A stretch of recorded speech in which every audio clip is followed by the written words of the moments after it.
Yeni bir ev turuna, yine bir ev turuna hoş geldiniz diyerek yeni videoma başlıyorum. Evet, evimiz dizayn edildi. Çok koşturduk, çok uğraştık, dizaynını yaptırdık. Beğendik mi beğendik. Bakalım siz beğenecek misiniz? Sizin görüşlerinize sunmak için de ev turu videomu başlatıyorum. Hoş geldiniz diyerek hemen evimize geçelim. Şimdi eve girerken önce kilit sistemimizi de tanıtayım size. Philips'in kilit sistemi var. İsterseniz kodla giriyorsunuz, isterseniz anahtarla giriyorsunuz. Elektrikler kesik olduğu zaman anahtarı kullanıyorsunuz. İsterseniz de parmak iziyle giriyorsunuz. İsterseniz de zili çalıyorsunuz. Hadi bakalım. Hoş geldiniz. Hoş bulduk. Evet. Tekrardan evimize hoş geldiniz.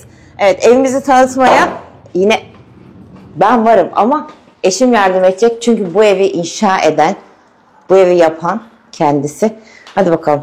Yavaş yavaş Bismillah ne yapacağız? başlayalım. Bismillah diyerek ev turumuza başlayacağız. Ve ne yapıyorum? Sözü eşime bırakıyorum. Demir.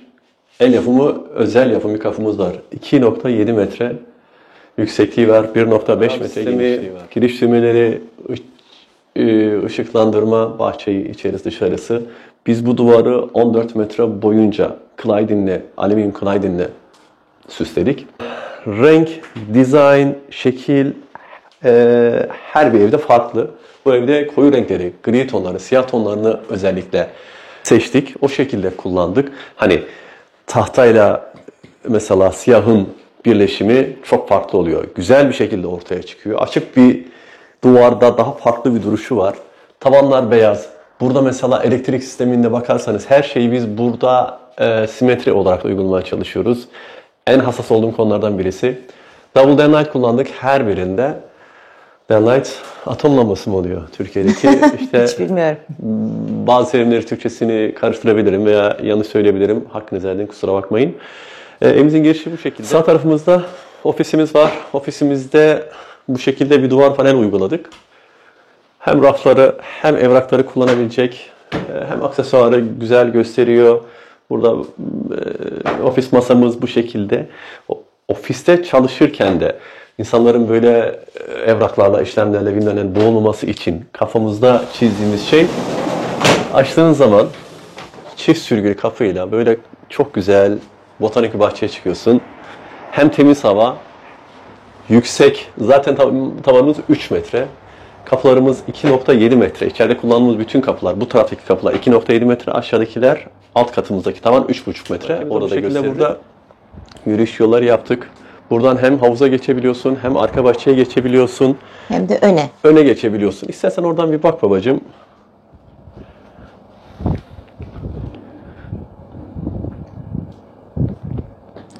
Geçişleri kolayca sağlıyor. Yeşil böyle temiz bir hava veriyor buraya. Açık. Perdeleri tavana kadar kullandık.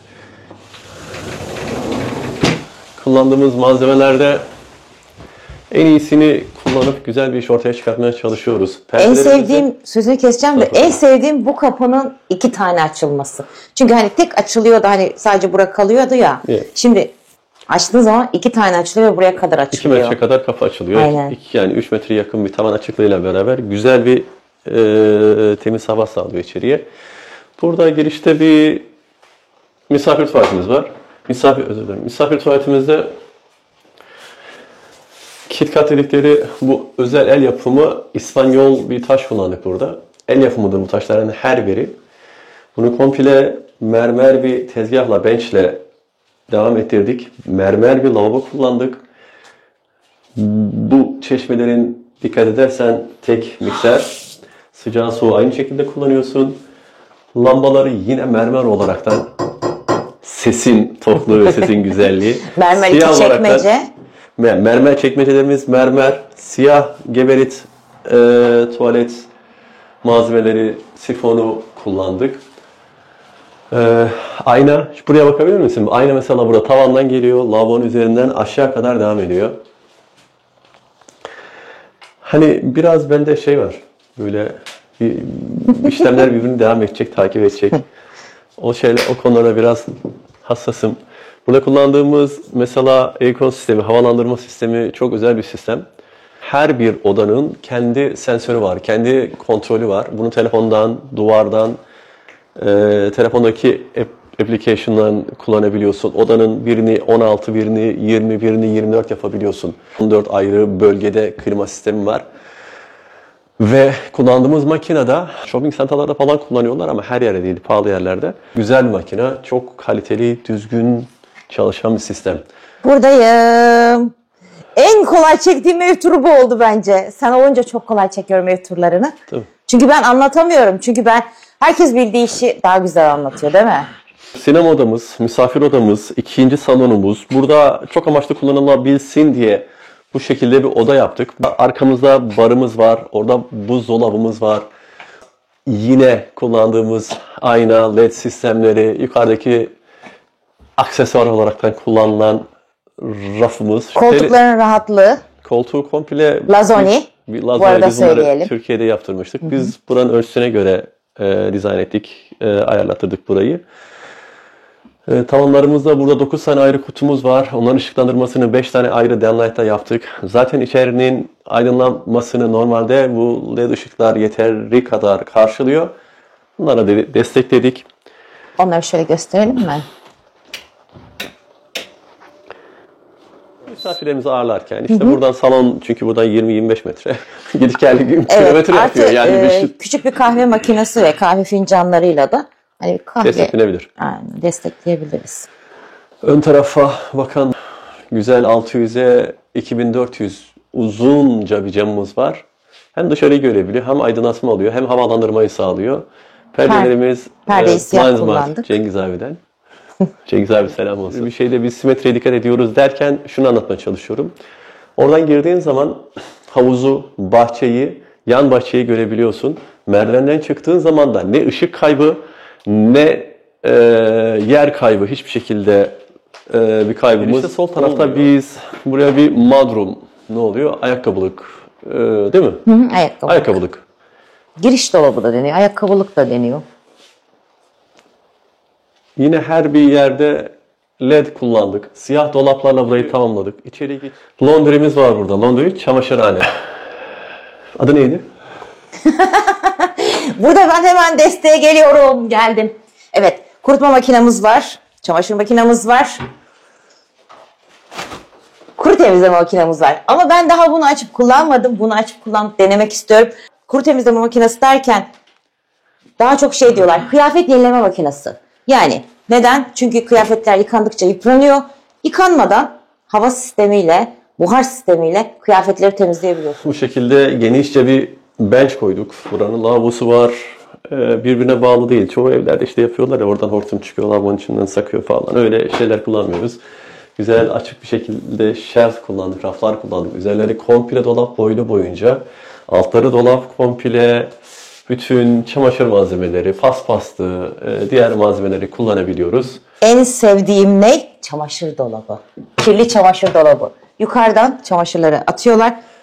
Bu dolapta birikiyor. Daha sonra ben buradan alıyorum, aşağıdaki sepetime getiriyorum. Ve buradan makineme koyup yıkıyorum. Yani oda gezip çamaşır toplamıyorum. Herkes kirli çamaşırını yukarıdan dolabın içinden atıyor. Bu dolabın içine düşüyor. En rahatı. Garajımız... Burada da Samet kardeşime selam olsun. Yer silimlerini Samet kardeşimize yaptırdık. Cilasını, silimini Samet kardeşim yaptı. 6 metre, 7 metre ölçüde büyük double garajdan, yani çift arabalık garajdan daha büyük ölçüde bir garajımız var burada. Komple kullandığımız o kapının arkasını göstermek isterim. Çünkü basit bir malzeme kullanmadık. Hani teneke... Geliyor değil mi ses? Teneke sesi değil bu. Malzemenin, kalitenin sesi. Yani yaptığımız işlerde işin hakkını vermemiz gerekiyor. Böyle bir ev, böyle bir malzeme, böyle bir kalite ortaya çıkarmak için de biraz paraya kıymak gerekiyor. İki tarafta da dolap var. Bu tarafı ayakkabılık olarak kullanıyoruz. 1, 2, 3, 4, 5 kapaklı, cam kapaklı ve kaydırmalı. Burada 3 kapaklı, burayı da malzeme dolabı olarak kullanıyoruz. Gerçekten bütün ayakkabılarımızı, malzemelerimizi Garajdan girdiğimiz zaman ayakkabılığı kullanabiliyoruz. Evin ayak altında kalmıyor. Daha kenarda kapıyı çalmışlar. Kapıyı çalmışlar. Gizli bir odamız var. Burada gizli odamız var. Bismillah, buyurun. Burası tekrardan master bedroom, ebeveyn odası gibi. Ebeveyn odası tekrardan. Çift kişilik büyükçe bir yatağımızı alıp onların üzerine 2 tane mermerden yine duvardan duvara dolaplarımızı kullandık. Burada bayan olaraktan kullanılabiliyor. Tavana kadar 3 metre yüksekliğinde bir dolap. Burada 4-5 tane çekmecesiyle beraber odayı, malzemeyi, her şeyi karşılayabilecek şekilde. Burada tekli bir sandalye koyduk mesela. Hem kitap okur, dinlenmesini yapar, istirahatini yapabilir burada. Berjerleri zaten hemen hemen bütün odalarda hani kullanılıyor. Anne baba odasının bu kattaki banyo, lavabo, tuvaleti. Yerden yukarı kadar İtalyan mermer kullandık. Bunlar 1.2 boyunda, 600 milim genişliğinde. Tavana kadar kapatıyoruz. Şu mermerimizin dönüşlerini özellikle göstermek isterim. Yuvarlağını, dönüşünü aşağıdaki dolapla beraber aynı şekilde özel olarak tasarlandı, özel olarak yapıldı bunların her biri. Çeşmelerimiz yine duvardan geliyor. LED ile yine tekrardan nişi komple kapladık. Duvarın içerisinde gömme dolabımız var. Hani banyo malzemelerini, tıraş malzemelerini, parfümlerini, her bir şeyin ortada kalabalık kalmıyor, içerisinde kullanabiliyor.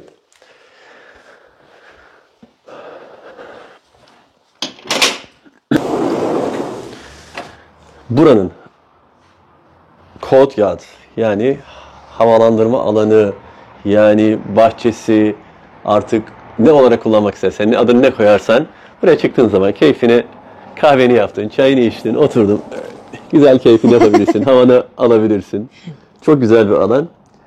Sarmaşıklarımız ufak ufak büyüyor. Çok mu rahat? Kaldım ben böyle. Harbi rahat. Rahat valla. Rahat yani. Rahatmış gerçekten.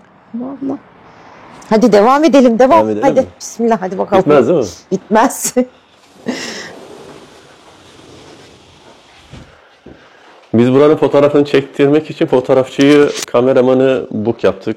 Randevu Ayarladık. ettik bugünden için. Aynen. Ekstralı bir ev, büyükçe bir ev olduğunu izah etmemize rağmen 6 saat ayırmışlardı bize. 6 saatleri bugün yetmedi. Yarın tekrardan gelecekler. 2. gün tekrardan çalışmaya başlayacaklar. Çünkü evde adam diyor ki ben hani nereyi çekeceğimi bilemedim. Hangi birini çekebileceğimi bilemedim. Her yer ayrı bir ekstra. Her yerde ayrı bir özellik. Buradan geldik. Havuzu biraz evvel bahsediyordum. Bu havuzu buradan görebiliyoruz. Kapının açılışından itibaren üst katta yatak odasında odalardan çıktığın zaman görebiliyorsun. Yukarıdaki salonumuz var. Oraya çıktığımız zaman yine bakarız. Oradan görebiliyorsun. Mermer basamaklarla yaptık. Bu merdivenimize yine ses duyuracağım. Bak. Bak. 850 kilo sadece iskeletinde demiri var. 850 kilo. Mermerler hariç, üzerindeki cam hariç. Yaklaşık 3-3,5 tona yakın bir malzeme yük çekiyor burası. Mermerlerin her biri... Oturabilir miyim? Ay bahaneyle biraz da dinlenmiş olurum. Mermerlerin her birinin 60 birim burada önlerine yanağını kaplattırdık. Dört bir tarafını kaplıyor. Aşağıdaki basamakla beraber yine simetriyi yakalasın diye. Şu dönüşü görebiliyor musun? Oradan görünüyor mu? Hı hı. Bu dönüşün her bir ölçüsünü biz burada lavabodaki, biraz evvel çektiğim banyodaki dönüşlerle biraz sonra göstereceğim şömine, mutfak böyle dizayn ettik, çizdik ve yerleştirmeye çalıştık. Elhamdülillah kafamızda çizdiğimiz, geceleyin uykusuz kalıp kalkıp böyle kağıda kaleme döktüğümüz her bir şeyde yerini buldu, şükürler olsun. Cam korkuluğumuz mesela komple buradan çıkıyor. Üst katı komple dönüyor. Yaklaşık 16-17 metre boyunca. Yok kaç? Daha fazla belki de ya. Unutuyor olabilirim. Biraz yorgunluk da var. Komple camla dönüyor. İnişlerimizi merdivenle kapladık. 1453 genişliği var. Basamaklarını ledle doldurduk. Bu klaydenimiz komple geliyor. İz yaptım ama kusura bakmayın. Aksesuarımız var böyle hor çalışan. Alt kata arabilirim seni. Salonumuza geldik. Hoş geldiniz. Evet, salonumuza geldik. Hoş geldiniz. Sefalar getirdiniz. En sevdiğim mekan. Ben boyuna işte ev turları, videolar, vloglar çekerken hep bu mekanda oluyordum. Bana diyorlardı bir full ev turu çek, full ev turu çek. Elhamdülillah şu an çekiyoruz. Ben size bu kadar net anlatamazdım. Emin olun yani giriş, tuvalet, banyo, işte oturma odası falan deyip geçecektim. Ve detaylı anlatıma devam.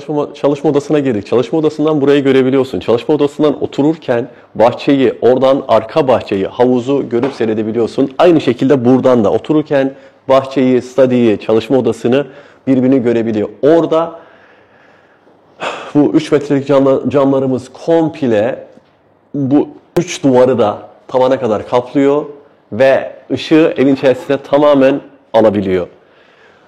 Burada ben çok mu burada diyorum ya? Sen bana, Ama hep burada. biraz sen bana kahve ısmarla, bak ben buradayı keseceğim. Şimdi burada o dönüş biraz evvel söylediğim, biraz evvel bahsettiğim mermer dönüşümüz mesela buradan geliyor.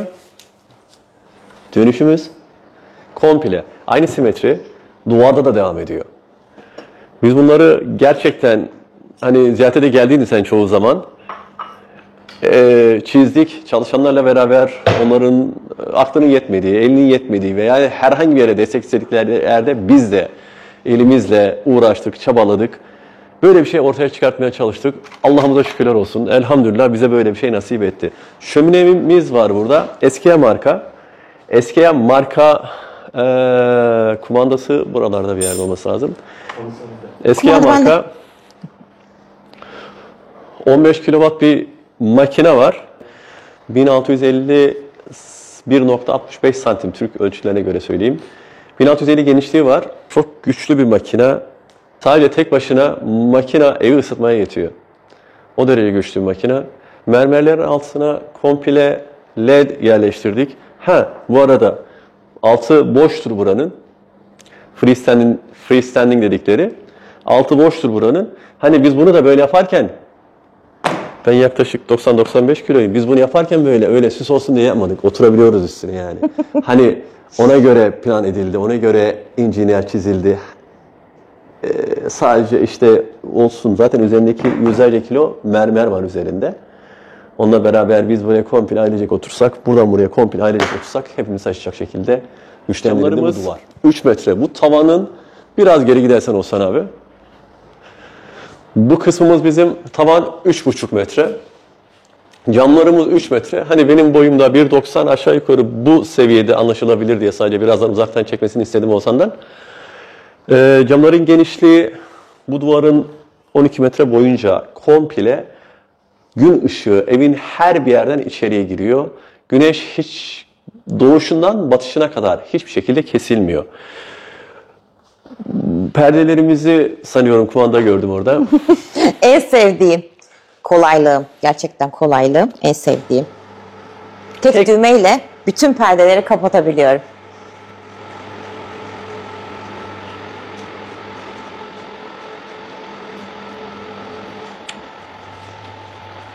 Artı tek düğmeyle tekrardan bütün perdelerimi açabiliyorum. Ya da ama istersem de aynen istersem 1, 2, 3, 4, 5, 6 diye gidiyor. Onları da buradan ayarlayıp tek tek açıp kapatabiliyorum. Ben bunu gerçekten çok sevdim. Çünkü daha önceki büyük evde ben perde açmaya kalktığım zaman 20 dakikada perdeleri açıp anca aşağı iniyordum. Bu bir kolaylık. Yani anlatmakla bitecek bir şey değil. 3-4 saat belgesel, tarihi belgesel gibi olur herhalde değil mi? Gerçekten öyle. Gene hani hızlı geçiyoruz. Sen bana kahve ısmarlar mısın? Kahve. Vallahi sen bana kahve ısmarla. Ben sana bir 10 dakika daha konuşurum. 10 dakika Espresso mu istiyorsun? Espresso please. Kendimi temizlesin o hazırlayana kadar. Bir hazırlasın, kendi temizlesin. Okey. Onlara o zaman geçmişken Gargun'u burada evet, bu makineleri de bana çok soruyorlar ama ben işte bilmediğim için fazla detayını anlatamıyorum. Sen anlatırsan daha iyi olur. Okey. Gargun'u bu sektörde, bu işte işin uzmanı, büyük bir firma. Bu işin Lombardinisi, Ferrari'si. Gerçekten farklı bir makine. Tek tuşta açıp tek tuşta kapatabiliyorsun. Adamlar yapmışlar. Güzel yapmışlar. Parasını alıyorlar ama aynen, gerçekten çok kaliteli bir malzeme kullanmışlar. Burada yine mutfağımız tavana kadar 3,5 metre boyunca kullandık. Buzdolaplarımız gömme buzdolabı. Gömme buzdolabı kullanıyoruz. Buzdolapları, buzlukları. Geliyor, geliyor. Kahven geliyor. Kahvemi alayım. Bak ben daha sana neler anlatacağım. Kurtlar Vadisi'nde Seyfo dayı vardı. Biz sigaraya dedi, biz dedi adamı satarız. Sen bana soda ver, neler anlatırım ben sana diyordu. Aynen, kahveni iç. Ve zaten günün stresini biraz atmış olursun kahveyle. Bugün çok koşturdun. Gerçekten çok koşturduk. Biraz hızlı bir gün geçti. Evet. Ben anlatmaya devam edeyim o hazırlanana Aynen, kadar. Mutfağımızda Ada Bench, Island Bench kullandık. Komple her bir tarafı mermer. Taş. 1500 genişliğinde, 4,5 metre uzunluğunda ve buranın yine Allah razı olsun. Afiyet olsun. Teşekkür ederim. Sağ ol. Buranın dönüşünü Oğuzhan abi biraz geriden alayım mı seni, sana zahmet. Buranın mermer işçiliğinde gerçekten sanat uyguladılar. Burada günlerce çalıştılar. Sen gelip gittikçe gördüğün, şahit olduğun adamların Evet. her birine. Burada tek Zaten şu aşağıdaki sözünü keseceğim ama şu aşağıdaki buranın dönüşünü yapmak için böyle küçük küçük koyup ekleyip hani burayı böyle ne derler rendeleyip CNC makinede kesildi. CNC makinede kesildi. Ben Biri hayret getirildi. ettim bunu. Her biri tek tek işlendi. Aynen. Tek tek kondu ve her birinin grandasını, yani zımparasını elleriyle yaptılar. Günlerce sadece şu Ada Bench'in üzerinde ocağımızın olduğu mutfak tezgahımız var. Burası 4,5 metre. 4,5 metrenin üzerinde komple yine tavana kadar mermer kullandık. Biz Vişba kullandık. Vişba firmasından talep ettik.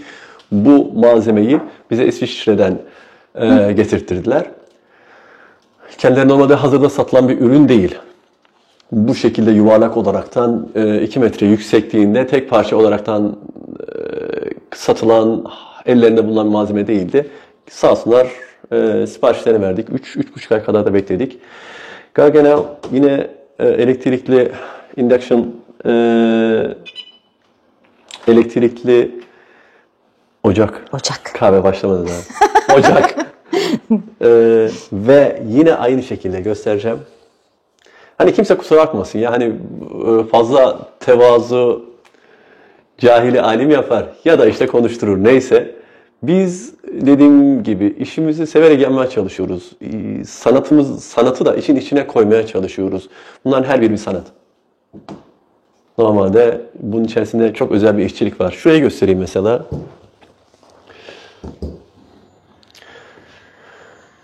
Adanın etrafında elektrik prizi kullanmadık. Çoluk çocuk oralara girip çatal sokuyor, bir şey yapıyor çünkü sorun, sıkıntı olabiliyor. Evet. Dedik ki ortada kalsın. Zaten her bir yere şarj mı kullanılacak, herhangi bir şey kullanılacaksa ortadan kullanılabilir diye. Aynı şekilde orada da var. Bu tarafta da var. Duvarlarda kalabalık görünsün istemedik. Aynı şekilde yine sol tarafta da kullandık. Sağlı sollu benchlerimiz de var. Sağlı sollu bu şekilde kullandık. Bunu çok soran oluyor. Evet, onu çok soran oluyor. Çeşme. Su akıyor. Sıcak su akıyor. Yemek yaparken yardımcı oluyor. Selamünaleyküm. Bulaşık makinamız var. Onu sen anlat. Aynen, tekrardan burada bulaşık makinamız var. Bir tıkla, 2 tıkla açıyor, 2 tıkla kapatıyor. Ama tabii önce yapmam gerekiyor.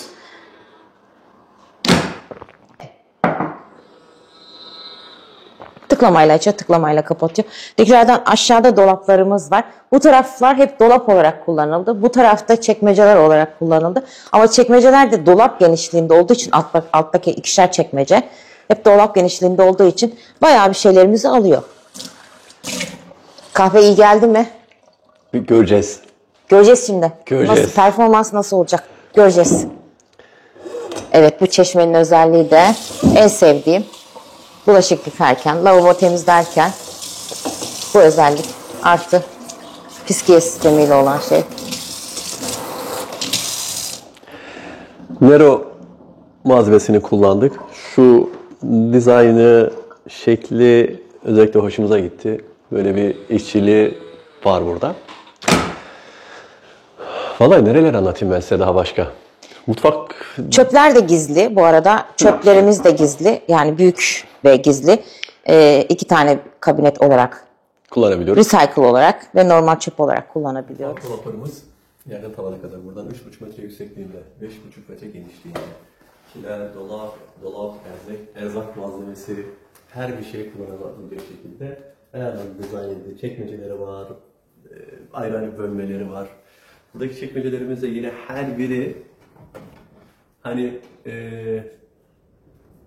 böyle onlarca kilo taşıyabilecek şekilde sağlam soft noise, yumuşak kapanma sistemiyle yapılmış durumda.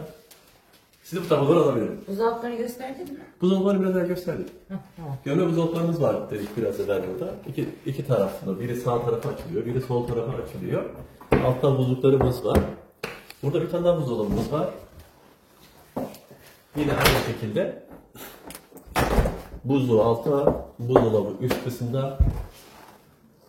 Burada 7 metre genişliğinde, uzunluğunda değil mi? Özür dilerim, yanlış söylüyorsun. 7 metre uzunluğunda komple bir bench'imiz var.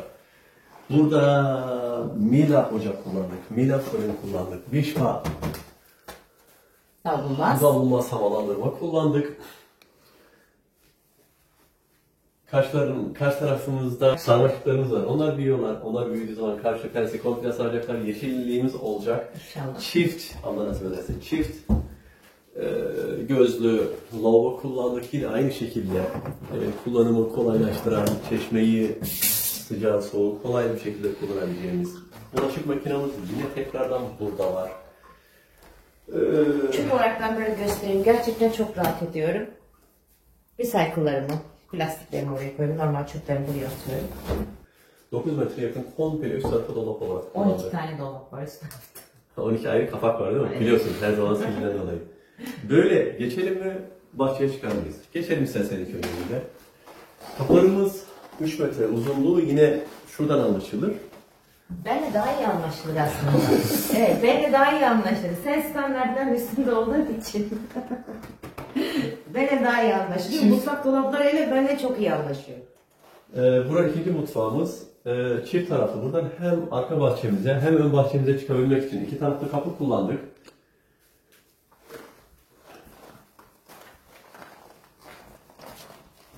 Alfresco bahçeye çıkış En sevdiğim. kapımız. İlk kapı birden açılıyor. Yani şöyle bu sanıyorum bir panelin birisi 120-130 kilo falan. Bir panelin tanesinden bahsediyorum. Ben 250 kilo, 260 kiloyu hani şöyle parmağımıza ettik, parmağımıza çektik. Bu şekilde güzel yine sağlam malzeme kullandık. Şurayı göstermek isterim. O sana burayı çeker misin?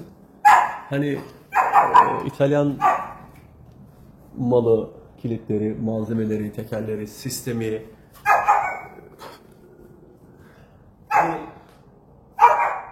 Biz bunu müsait arkadaşlarımızla veya çevremdeki arkadaşlarımızla bunun tartışmasını veya görüşmelerini, istişarelerini, toplantılarını çok yapıyoruz.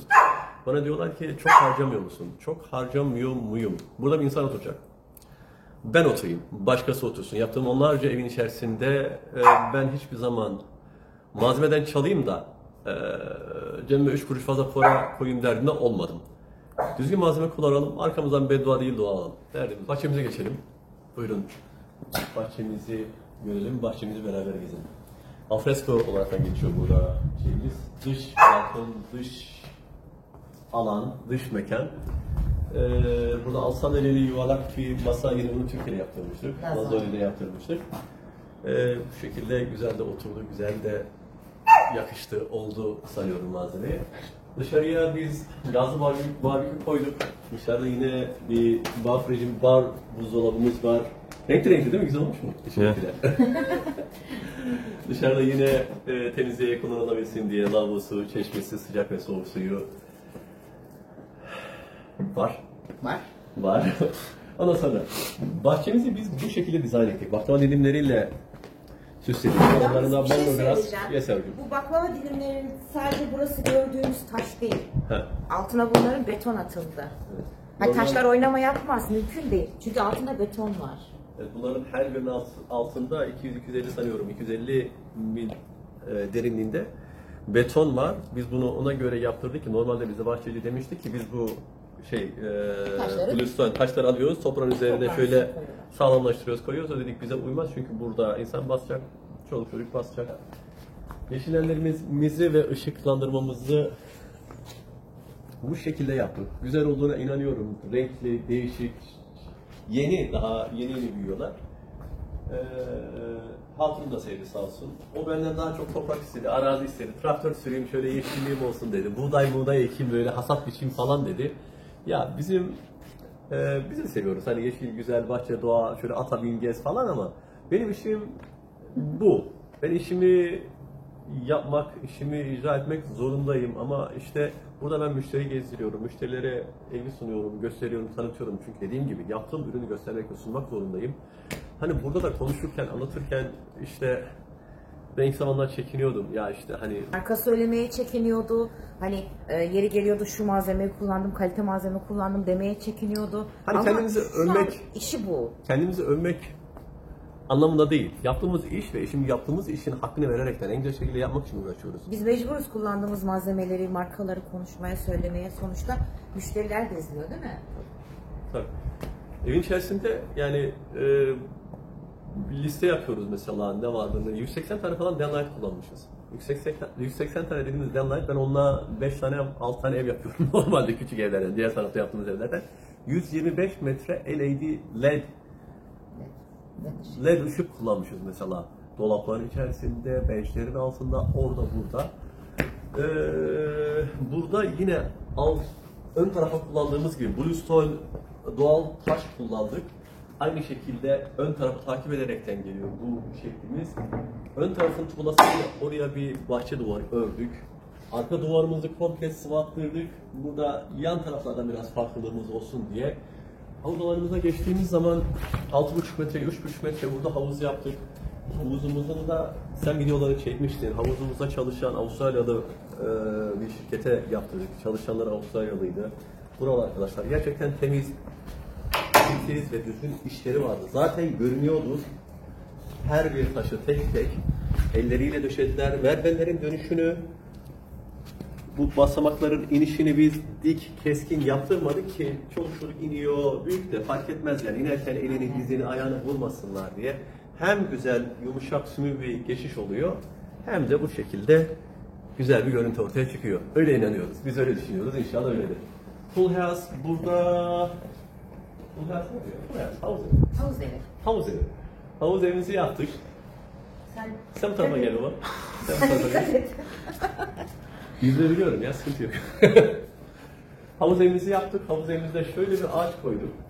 O ağaçı da özellikle koymamın sebebi aynı şekilde yine karşıdan, kapıdan girdiğim zaman onun yansıması. Biraz sonra onu deneyelim. Tamam mı?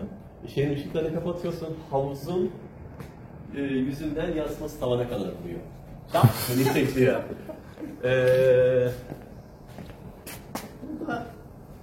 Şezlong'u buraya koyduk. Buraya farklı şekilde şekillendirebiliriz. Şezlong dışarıya.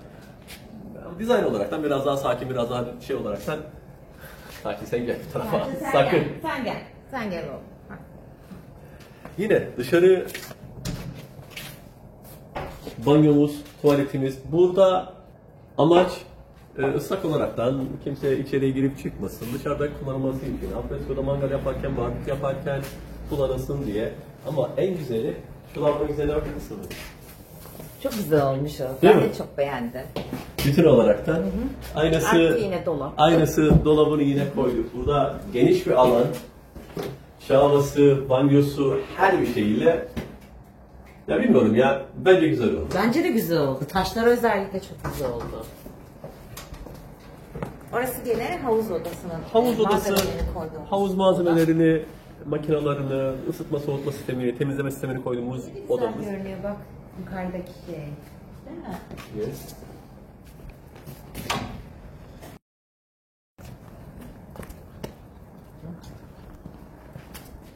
Evet.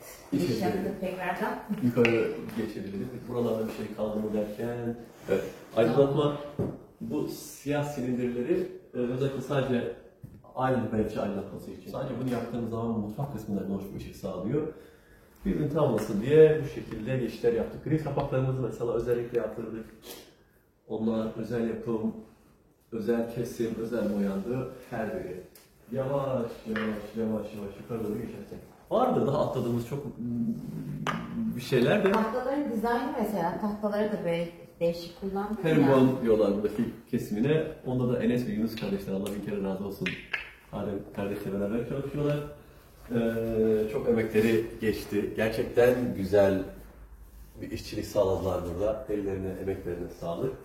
Yavaş yavaş yukarı doğru geçebiliriz. Hadi bakalım.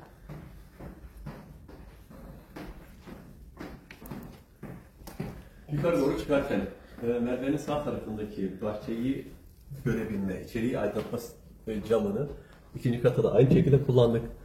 İkinci katta bu alan içerisinde odalardan her birine çıktığında balkon bahçemizi görebiliyoruz. Aydınlatmayı içeriye komple sağlıyor. Çünkü güneş bizim doğu ve batı kısmı, güneşimiz bu şekilde dönüyor. Evin içerisi gün boyunca doğduğundan batana kadar aydınlık ve ferah oluyor.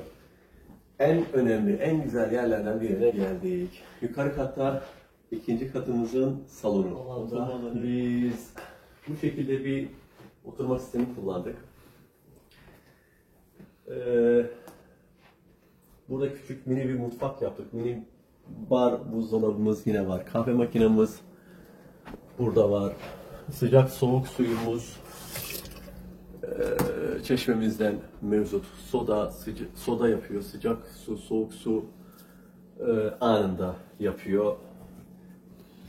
Şu alanı açayım ben sana. Biraz bahsettiğim. Yine aynı şekilde. Evin içerisine sıcak havayı, evin içerisine temiz havayı, güzel havayı, bu şekilde taze havayı alabiliyoruz. Yalnız şunlar var, bunları da söyleyeyim. Bunlar koruma amaçlı. Yani böyle cam açık olduğu zaman Avustralya'da oturum izni vermiyorlar. Bunları yaptırmanız gerekiyor. Bu normalde demir olaraktan yapıyorlar. Hem maliyet olaraktan ucuz. Ama biz burada kırmızı cam kullandık, kalın cam kullandık. Hem görüntüyü kapatmıyor, manzarayı kapatmıyor. Çünkü burada gündüz vakti çekeriz inşallah yine. Komple manzara elimizin ayağımızın altında. Temiz havayı kesmiyor, görüntüyü kapatmıyor. Güzel olduğuna inanıyoruz. Benchimiz, buzdolabımız, tekrardan bu şekilde raflarımız, LED ışıklarla süsledik. Normalde buraya televizyon asılabilirdi. Biz evde öyle çok televizyon seyreden bir aile değiliz. Evet. Bu şekilde bir dizayn kullandık. Normalde İsterseniz televizyon. anteni, televizyonu, kablosu, her bir şeyi burada mevcut. Mermer çekmeceler kullandık, mermer bench kullandık. Bunların her biri, yani çekmeceler, mermerler, benchler, yüzlerce kilo, onlarca slab mermer harcandı bu evde. Sanıyorum 25 slab falan mermer harcandı bu evi yaparken. Üst katı halı döşedik, üst katı halı yaptık. Aşağıya biraz farklılığı olsun. İstersen böyle çekersen hem halının tonunu hem tahtanın rengini birbirini nasıl okşuyor, nasıl yakalıyor onu görebilirsin babacığım. Ortaya bir tane çalışma masası koyduk. Buradaki amacımız alanı farklı şekilde değerlendirmek. Bu evin dizaynı yaparken, çizerken illaki bu tip evlerde çocuklu aileler oturuyorlar. İnsanlar da o çocuklarının odaya kapanıp işte tek başına kalmasını istemiyorlar. Biz de aynı şekilde. Burada dersini çalışırken hem ailesinin hem annesinin babasının gözü önünde olur. Hem de açık olarak şöyle etrafın ışığıyla, aydınlığıyla, bahçesiyle zaman vakit geçirebilir. Buradan sağa dönüş yapıp sağ değil mi? Sağ. Komple sağ. Komple sağ. 4, 3, 2. 3 numaralı odamız. 3 numaralı odamızda yine davul yatak, komple duvara döşediğimiz el yapımı, özel yapım, gardolap, çekmecelere, özel kulpları. Kulpların güzelliğine bakar mısın? Ahşap bu. Gerçek ağaç. İstersen seni bu tarafa alayım babam. Oradan baktığın zaman burada yine çalışma masası, rafı, şelfi, oturma alanını bu şekilde değerlendirdik. Her bir yatağın başında mermer ışıklarını, mermer ışıklandırma sistemlerini kullandık. Sadece onları açtığımız zaman bile içeri çok güzel de hoş bir ışık. Girmeyeyim. Sen şöyle dışarıdan doğru çekerken ben sana anlatayım. Sağ tarafta komple yukarıya kadar 2.4 metre cam screen kullandık. Gireyim ya. Gireyim, rahat edemeyeceğim. LED ışığı yine kullandık. Burada niş olaraktan bu duvarı kullandık. Tavandan ve telefon olarak diyorlar değil mi? Duş ve bayağı da geniş. Su akıntısı, su giderlerini duvardan duvara yaptık komple. Beğenilen şey ne? Beğenilen şey ne? Bu girişte düğmelerin, Güzel, evet. çeşmelerin olması. Şimdi burada Çeşmeler hep çünkü şeylerin yanında oluyor, telefonların yanında oluyor ya. evet, açıp suyunu açtın. Islanmamak için o şekilde kullanabiliyoruz. İstersen sen öyle çekerken mesela dolabın dönüşüyle yine mermerimizin dönüşü, dolabının dönüşü aynı şekilde. Aynaya bakarsan aynaya karşıda yuvarlak elip şeklinde yuvarlak dönüştü bir ayna kullandık. Bunları her birini yine duvara gömmeli dolap olaraktan 3 kapaklı, 3 ayrı shelf raflı. Sürgülü kapılı. Burada hem şey olmuyor, ne onun adı, yer kaybı olmuyor. Gene ledlerimiz var dolap altında. Dolap altlarında aynı ledlerimiz var. Şu ısıtma sistemlerini söyledin mi? Isıtma sistemlerini biraz ben söyledim. Buradan açtığın zaman burada sensörü var. Her bir odanın ayrı. Kendi normal application'a girip bu odayı ben 18 derece istiyorum. Öbür oda 25 derece istiyorum. Bunları ayrı ayrı her bir odanın, otel odalarında oluyor genelde bu. Otellerde, büyük otel ısıtma soğutma sistemlerinde oluyor. Herkes kendi odasının sıcaklığını, soğukluğunu ayarlayabiliyor. Kapı yüksekliğimiz 2.7 metre. Şöyle göstereyim ben. Benle göster. Daha net belli oluyor. 2.7 metre. Kapılarda Açılma sistemi tavana çok kadar, güzel. kapılarda şey yok. Tavana kadar. Kapılarımız yerden tavana kadar. Kapı kolunu ben aşağılarda göstermedim herhalde. Kapı kolumuz değişik. Daha önce genelde görülmemiş bir şey. Değişik işleri yapmayı seviyoruz. Ve bunda kapı dili yok. Kapı dili olmadığı gibi mıknatıslı magnet kilitleme sistemi de bu şekilde çalışıyor. 4. Kapı pervazı mı deniyordu? Dur, daha oraya takıldım. Kapı pervazı kapı çerçevesine kullanıyor. Biz burada P50 kullanıyoruz. Mesela bunda yine pervaz kullanmadık. Evin hiçbir yerinde ne aşağılarda ne yukarılarda çıkıntılı şey kullanmadık. P50 kullandık. Komple kapı altlarına, kapı üstlerine, süpürgeliklere. Bir odamız daha mevcut.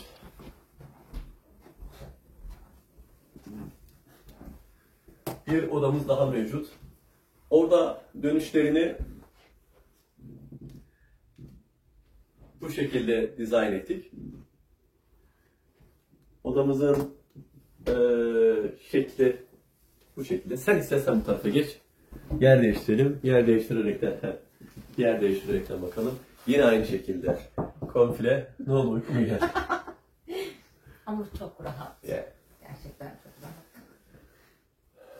Komple dolaplarımızı yine her bir odada duvardan, yerden tavana kadar komple yaptık. Bu kesimi buraya yuvarlak olaraktan verdik. Hem geçişi sağlıyor hem güzel böyle bir yumuşak bir görüntü sağlıyor. Siz de şöyle alayım, buyurun. Ben de geleyim bari. Gel bari, çok ısrar ettik biz.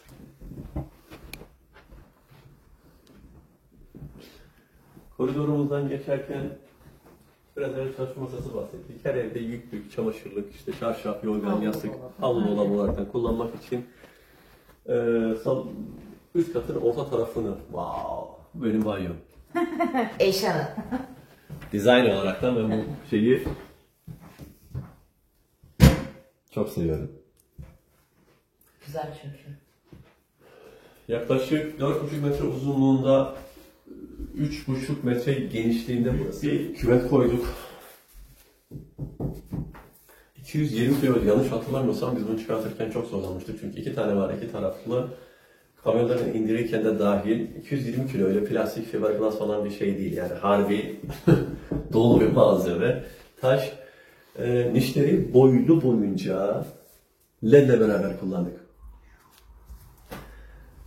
Yine aynı şekilde yerden tavana fayans kullandık. Ben bunu özellikle söylüyorum da hani normalde standart yapılan çoğu işlerde, şirketlerin işlerinde falan sadece 100 milim süpürgelik koyuyorlar, duvarlara boyuyorlar, geçiyor gidiyor. Banyoda ıslak alanda bence kullanılması gerekiyor. Evet. Tavana kadar. Çünkü Rutubet ıslak oluyor. ıslak Yani alan. aynen duvarlar ıslanıyor. Şavalar, evet. Şava sikimlerimiz 2.4 Ben de gösteriyor.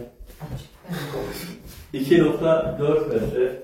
Burası 2 metre genişliğinde, çok geniş.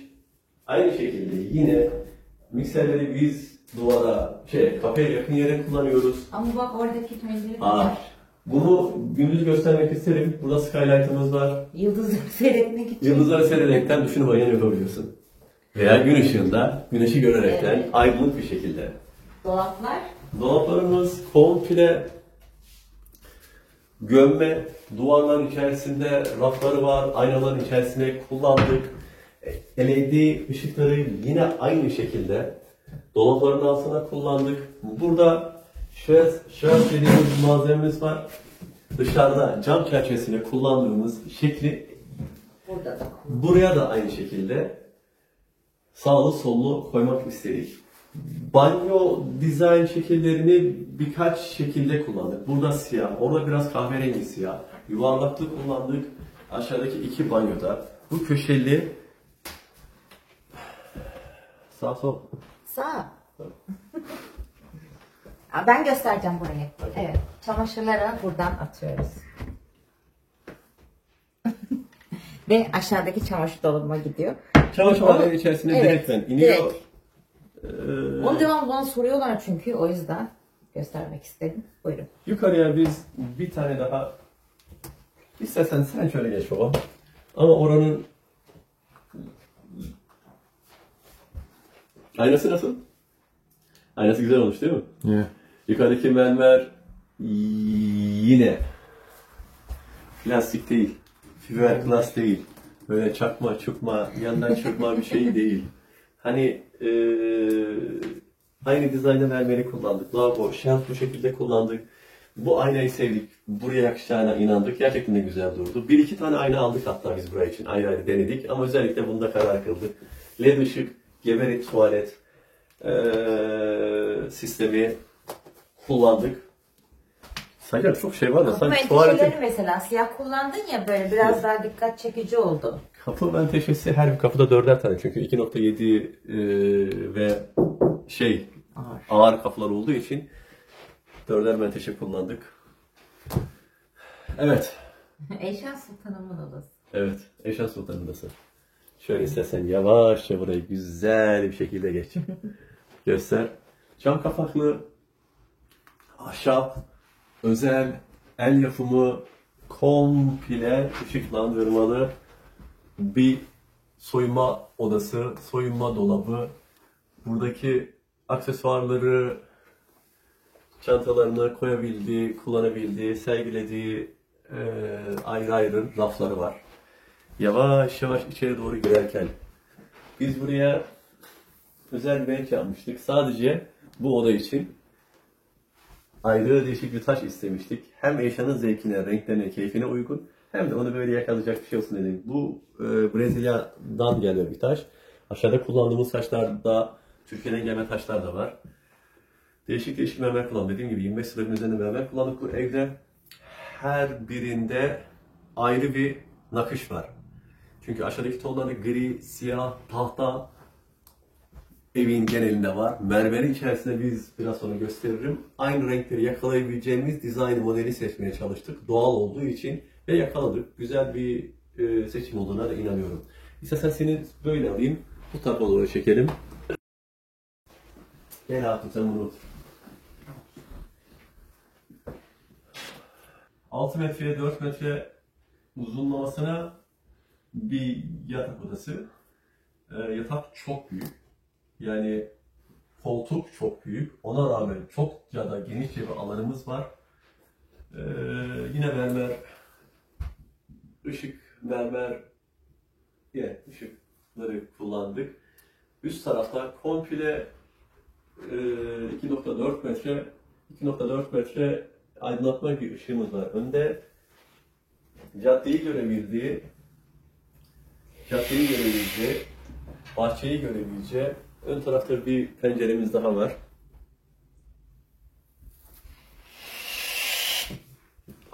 burası ışıklandırması gayet güzel bir şekilde. Hatına da ne yakışıyor ama ya. O zaman şöyle gel, istersen o bench'i bir de böyle çekelim baba. Yine çizgiyi, rengi, tonu yakalamak işimiz, seviyoruz. Öyle yapmaya çalışıyoruz. Bu kesim, şu kesimle beraber birbirini yakaladığına inanıyorum. Olmuş mu Hatun? Bence güzel oldu. Ben en çok gardıroplarını sevdim. Şimdi Buradaki sistem var.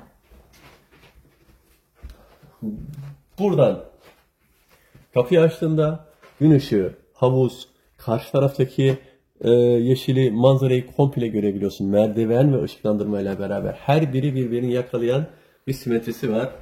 Öyle dizayn ettik, öyle güzel olacağına inandıydık, olduğuna da inanıyorum inşallah. Evet, en önemli kısımlardan birisi. Güzel bir odamız. Burası master bedroom, ikinci master bedroom. 9 metreye 5 metre genişliğinde, 9 metre uzunluğunda 5 metre genişliğinde oldukça büyük bir alan. Burada ışık olaraktan mermer şeyini tamamen yuvarlak kullandık. Hafif şöyle seni bu tarafa doğru alırsan, önce bu tarafı çek, oraya çekme. Burada arch yine bir kemer kullandık.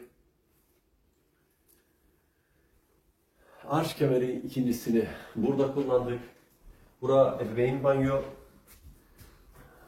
O dönüşün yuvarlağını bu şekilde tamamladık. Mermeriyle, dolabıyla, komple.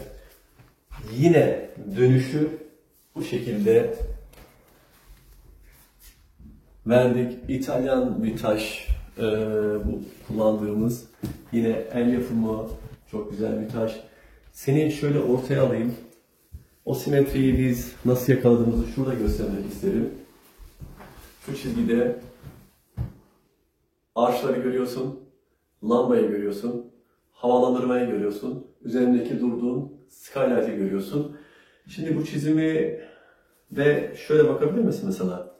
Taşların kesimini, taşların kesimiyle beraber giriş aynı şekilde geliyor.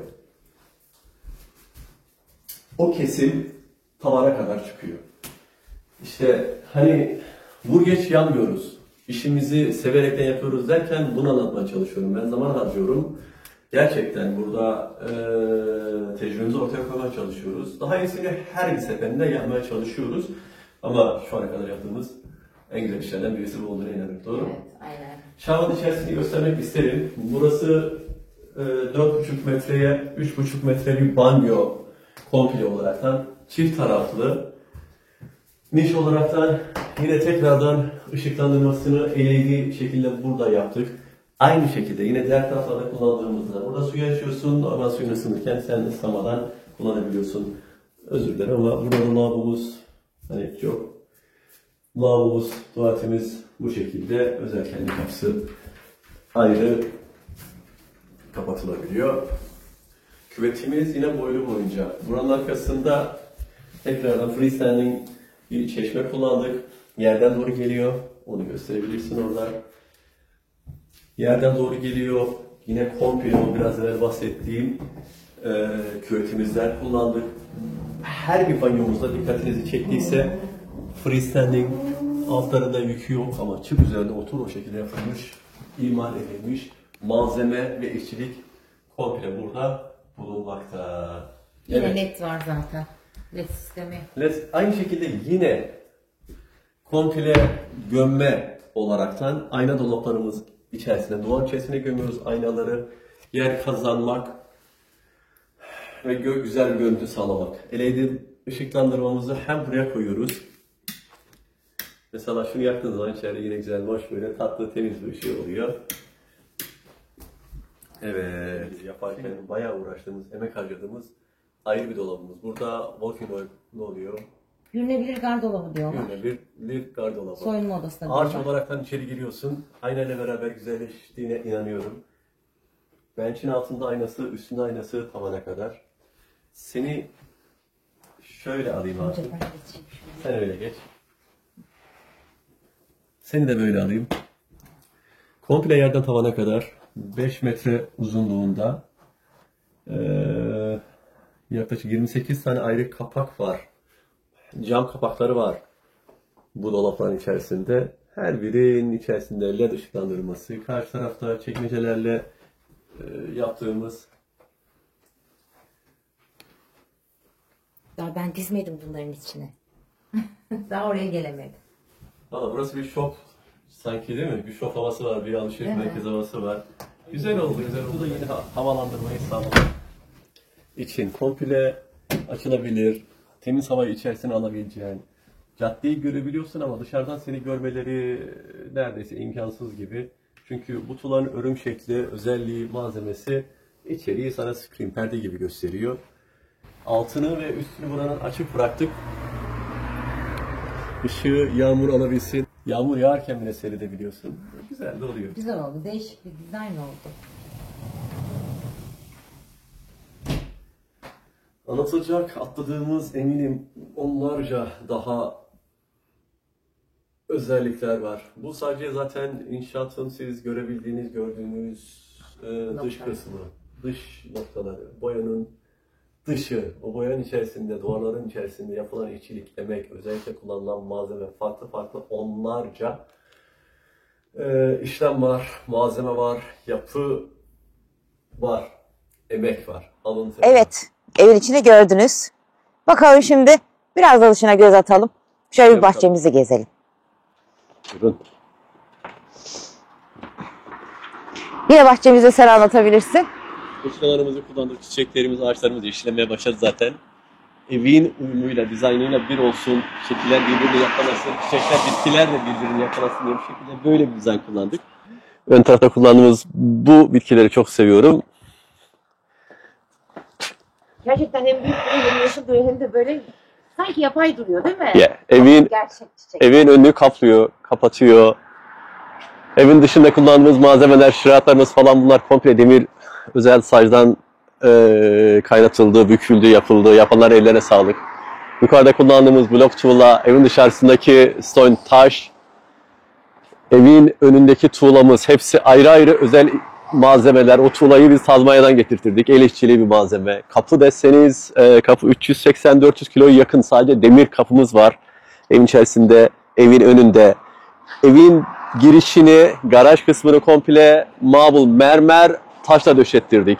Bluestone taş giriş kısmını komple kaplıyor. Buradan alfresco, havuzun etrafını aynı malzemelerle kullandık. Klaydenimiz var böyle evin önünde siyah, komple bütünlük sağlıyor. Garaj kapısı aslında burası. Garaj kapısını açtığın zaman bu özel bir kapı, özel malzeme kullanılıyor. Motoru, malzemesi her şey farklı. Anlatırken de bakıyorum anlatacak o kadar çok şey var ki hangi birini, hangi hem ön bahçede, hem bu küçük bahçede, hem büyük bahçede, arka bahçede, yan bahçede, her yerde sulama sistemleri de var. gece çimenler sulanıyor, sabah saat 6'da da arkadaki bitkiler sulanıyor. Dediğim gibi evin her bir şeyi, ön garaj kapısını Oğulcan dizayn ettiydi bunu. Demir kapıyı Açılması, kapanması, hani yuvarlak biçimde açılması, böyle hani kapının içerisinde. demirci de onunla 3 sefer yaptı, bozdu. Yaptı, bozdu, yaptı, bozdu. O da çünkü ilk defa yapıyordu ama güzel bir iş çıktı. Elhamdülillah yaptığımız işten biz memnunuz. Biz işimizi severekten yapıyoruz. Biz sevdiğimiz işi yapıyoruz çünkü. Elhamdülillah güzel bir şeyler çıktığına inanıyoruz. Öyle mi Hatun? Allah'ın izniyle güzel bir şeyler çıktığına inanıyoruz. Evet, videom biraz uzun olmuş olabilir. Gerçekten ev çok büyük. Anlatılması gereken o kadar çok şey vardı. Teşekkür ederim. Eşim de bana yardım etti. Emin olun ben çekmiş olsam 15 dakikada bu evi de bitirirdim. Ama bu kadar detaylı, bu kadar güzel anlatım olmaz. Hatun ısrar etti. Ve biz de anlatmaya çalıştık. Bir affınız olduysa affola, hakkınızı helal edin. Allah'ım dileyen isteyen, aynı şekilde yine söylüyorum, dileyen isteyen herkese daha ileri nasip etsin inşallah. Güzelleri nasip etsin inşallah diyorum. Ben de aynı düşünceleri paylaşıyorum ve videomuzu sonlandırıyorum. Teşekkür ediyorum videomu da izlediğiniz için. Beğeni ve yorumlarla desteklerinizi de bekliyorum.